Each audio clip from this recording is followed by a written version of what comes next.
Sesungguhnya sesuatu yang paling buruk, yang paling merusak, yang paling dibenci oleh Allah Subhanahu wa taala di muka bumi ini adalah kesyirikan.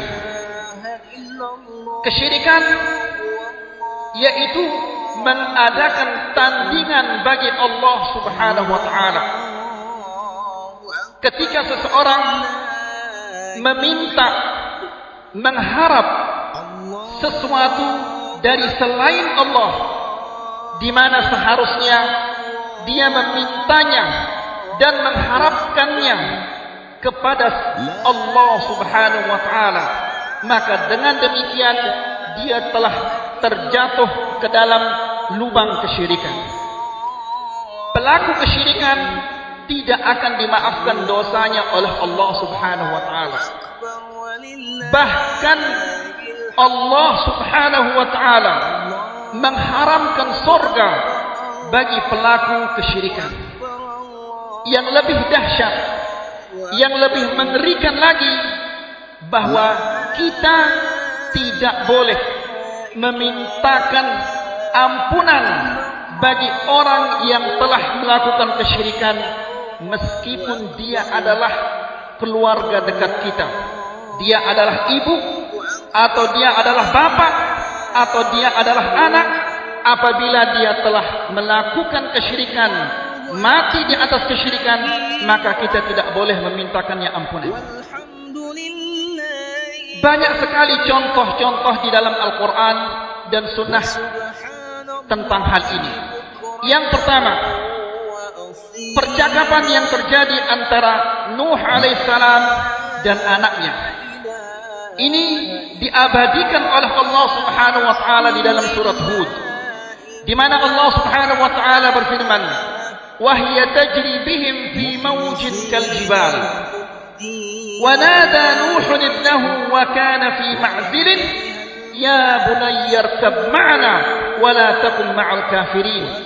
Allah Subhanahu wa taala menjelaskan, dan bahtera itu berlayar dengan kencang di tengah-tengah ombak yang setinggi gunung. Ombak setinggi gunung berarti ada angin yang kencang. Di sana terjadi percakapan antara Nuh alaihissalam dan anaknya.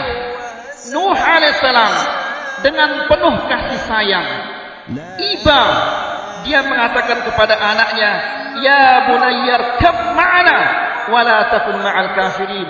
Wahai anakku, mari naiklah bersama kami, janganlah engkau bersama orang-orang kafir. Nuh alaihissalam tidak mengatakan jangan kamu menjadi orang kafir, tapi dia mengatakan jangan kamu bersama orang-orang kafir, lebih baik kamu bersama bapakmu yang mukmin, yang beriman. Itu lebih baik daripada engkau bersama orang-orang kafir. Akan tetapi anak yang telah dirasuki hatinya oleh kesyirikan, dirasuki hatinya oleh kesombongan, dia telah melihat ombak yang setinggi gunung, angin yang kencang. Justru dia mengatakan, "Sa'awi ila jabalin ya'simuni minal ma'." Wahai ayahku, aku tidak mau naik bersamamu. Aku akan naik ke gunung untuk melindungi diriku dari air ini. Namun kembali lagi Nuh alaihissalam dengan penuh kasih sayang, dia mengatakan, "La asimal yawma min amrillah." Wahai anakku, tidak ada yang bisa melindungimu hari ini dari ketentuan Allah kecuali kalau engkau mendapatkan rahmat dari Allah Subhanahu wa taala. Apa yang terjadi? Percakapan antara anak dan ayahnya ini berakhir dengan sangat tragis. Allah menjelaskan, "Wa hala bainahumal mawju fakana minal mughraqin." Allah Subhanahu wa taala memisahkan kedua-duanya dengan ombak yang keras, dan anak itu termasuk orang-orang yang tenggelam. Dipisahkan oleh akidah, dan kini mereka kedua-duanya dipisahkan oleh kematian yang sangat tragis. Lalu Nuh alaihissalam meskipun demikian meskipun dia melihat anaknya mati di atas kekufuran, namun kasih sayangnya sebagai seorang ayah tidak putus, tidak berhenti sampai di sana. Dia kembali menyeru kepada Allah. Dia mengatakan, wa nada nuhur rabbahu faqala rabbi inna ibni min ahli wa inna wa'daka al-haq wa anta ahkamul hakimin. Nuh kembali menyeru, memanggil Allah Subhanahu wa taala dan mengatakan, inna ibni min ahli, ya Allah, ini adalah anakku, bagian dari keluargaku, dan engkau telah berjanji bahwa engkau akan menyelamatkan keluargaku dari ketenggelaman ini. Akan tetapi ditegaskan oleh Allah Subhanahu wa taala dengan berfirman, qala ya Nuh innahu laysa min ahlik innahu amalun ghairu salih fala tas'alni ma laysa laka bihi ilm inni a'udzuka an takuna minal jahilin. Lalu ditegaskan oleh Allah Subhanahu wa taala dengan mengatakan, wahai Nuh, anakmu itu bukanlah bagian dari keluargamu yang aku telah berjanji untuk menyelamatkan mereka. Maka jangan sekali-kali engkau meminta kepadaku sesuatu yang engkau tidak memiliki ilmu tentangnya. Subhanallah, seorang nabi, salah satu ulul azm, dilarang oleh Allah Subhanahu wa taala untuk memintakan anaknya ampunan karena anaknya mati di atas kekufuran dan di atas kesyirikan. Contoh yang kedua, hadis yang diriwayatkan oleh Imam Al-Bukhari tentang Nabi Allah Ibrahim alaihissalam. Nabi Allah Ibrahim alaihissalam yang merupakan Abul Anbiya, bapak para nabi. Nabi sallallahu alaihi wasallam menceritakan kepada kita, yalqa Ibrahim abahu Azar yaumal qiyamah. Ibrahim alaihissalam menjumpai bapaknya Azar pada hari kiamat. Wa ala wajhi Azar qataratun wa ghabarah. Azar, bapaknya Nabi Ibrahim, wajahnya hitam seperti orang yang terkena dengan asap. Wa ghabarah, dan wajahnya berdebu. Lalu Ibrahim alaihissalam mengatakan, alam aqul laka la ta'sini? Kan sudah aku mengatakan, jangan engkau menentangku. Coba perhatikan di sini ayyuhal ikhwah, percakapan-percakapan sebelumnya Ibrahim alaihissalam selalu mengatakan, ya abati, ya abati, ya abati, wahai ayahku, wahai ayahku, wahai ayahku. Namun di sini Ibrahim alaihissalam tidak mengatakan wahai ayahku. Kenapa demikian? Karena pada hari kiamat kasih sayang antara ibu dan bapak, suami dan istri, anak dan orang tuanya, semuanya sudah terputus. Lalu ayahnya mengatakan, fal yauma la a'fik, kalau gitu hari ini aku tidak akan menantangmu. Namun waktunya sudah habis untuk melakukan ketaatan. Lalu Ibrahim alaihissalam saking sayangnya dan tidak teganya melihat bapaknya yang didatangkan dalam keadaan wajahnya hitam berdebu. Dengan penuh kasih sayang dia meminta kepada Allah. Dia mengatakan, inna ay rabbi innaka wa'adtani alla tukhzini yauma yub'atsun. Ya Allah, engkau telah berjanji kepadaku bahwa engkau tidak akan menyengsarakan aku pada hari manusia dibangkitkan. Wa ayyu khizyin akhza min abil ab'ad.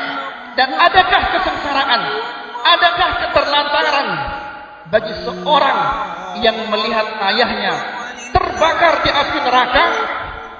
Lalu Allah Subhanahu wa taala menegaskan kepada Ibrahim alaihissalam, inni haramtul jannata 'alal kafirin.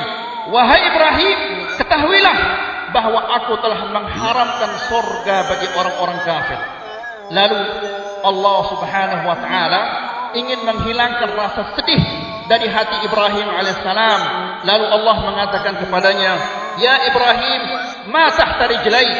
Wahai Ibrahim, ada apa di bawah kedua kakimu itu? Lalu Ibrahim alaihissalam menoleh ke bawah. Yang dilihat oleh Ibrahim alaihissalam, fayanzura fa idza hiya bidikhin multafikhin. Ternyata di bawah kedua kakinya Ibrahim alaihissalam ada anjing hutan yang jantan, yang berlumuran dengan darah dan kotoran. Subhanallah. Mungkin kita akan bertanya, Ibrahim alaihissalam tidak sedang berada di kebun binatang dan juga dia tidak sedang berada di hutan. Dari mana datangnya anjing jantan ini? Dari mana datangnya anjing hutan ini? Ternyata bapaknya itu dirubah oleh Allah Subhanahu wa taala. Wujudnya menjadi anjing hutan yang hitam yang berlumuran dengan darah. Agar Ibrahim alaihissalam tidak sedih ketika bapaknya dilempar ke dalam api neraka. Wal'iyadzubillah. Jadi lihat ayuhal ikhwah, Ibrahim alaihissalam pun dilarang oleh Allah Subhanahu wa taala untuk memintakan bapaknya ampunan karena bapaknya itu adalah mati di atas kekufuran dan kesyirikan. Contoh yang ketiga, nabi kita, nabi yang paling mulia, rasul yang paling mulia, Muhammad sallallahu alaihi wasallam. Sebagaimana diriwayatkan oleh Imam Muslim dari hadis Abu Hurairah radhiyallahu taala anhu bahwa Nabi sallallahu alaihi wasallam mengunjungi, menziarahi kuburan ibunya. Lalu Nabi sallallahu alaihi wasallam teringat masa kecilnya bersama ibu-ibu. Dia teringat ketika dia bermain-main bersama ibunya, dibawa oleh ibunya ke Madinah. Kenangan masa lalunya teringat, lalu dia menangis. Menangis sejadi-jadinya.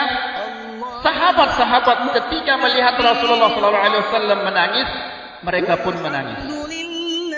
Lalu Rasulullah SAW menjelaskan kepada sahabat-sahabat, dia mengatakan, "Ista'dzantu Rabbi fi an astaghfira laha falam ya'dzan li." Aku minta kepada Allah izin untuk memintakan ibuku ampunan, namun aku tidak diizinkan untuk memintakannya ampunan. Wasta'dzantuhu fi an azura qabraha. Lalu aku minta izin kepada Allah untuk mengunjungi kuburannya, aku diizinkan. Subhanallah. Lihat ayuhal ikhwah, mengunjungi kuburannya diizinkan, namun memintakannya ampunan tidak diizinkan. Padahal siapa ini? Ini adalah ibunya yang mengandungnya dalam perutnya 9 bulan, yang penuh dengan kasih sayang merawatnya. Namun ketika ibunya mati di atas kekufuran, Allah Subhanahu wa taala melarang Nabi yang paling mulia ini untuk memintakan ampunan, untuk memintakan ibunya ampunan kepada Allah Subhanahu wa taala, untuk memintakannya keringanan dari siksaan Allah Subhanahu wa taala pada hari kiamat. Namun dia dilarang oleh Allah Subhanahu wa taala. Ini menunjukkan, semua ini menunjukkan ayuhal ikhwah, bahwa kesyirikan itu adalah dosa yang paling besar, yang paling dibenci oleh Allah Subhanahu wa taala. Apakah ada kejelekan yang lebih jelek daripada kita yang masih hidup dilarang oleh Allah Subhanahu wa taala memintakan keluarga kita yang terdekat ampunan kepada Allah Subhanahu wa taala jika dia mati di atas kesyirikan? Ikhwani fiddin, a'azzakumullah. Bagaimana cara kita menghindari dosa yang paling besar ini?